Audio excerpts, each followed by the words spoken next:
Бүгін дүмләмә жасайын деп жатырмын. Оған ет, пияз, сәбіз, картошка және капуста керек. Алдымен етімізді жақсылап жуып, осылай турап аламыз. Қазанға сұйық майымызды құйып алдық. Енді қызығаннан кейін алдымен етімізді саламыз. Майымыз қызыды енді.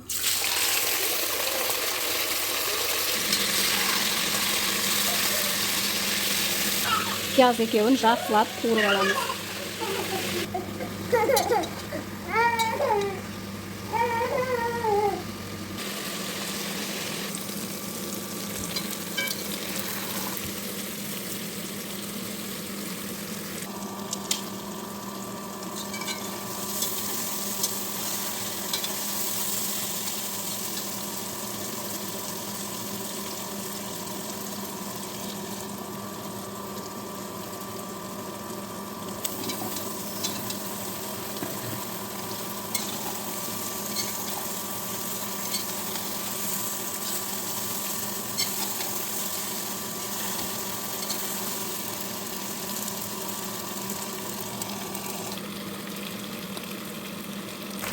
Картошканы барлығын жақсылап қуырып алған соң, осындай тұзымызды, приправаларымызды салып жақсылап араластырамыз.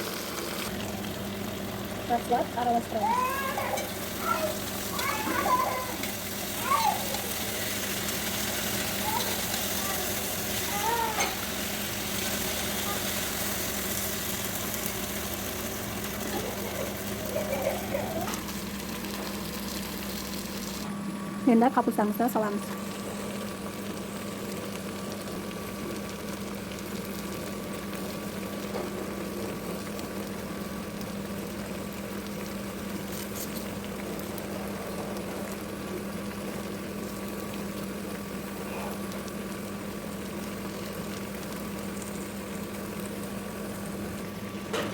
Üstüne azdап su құямыз.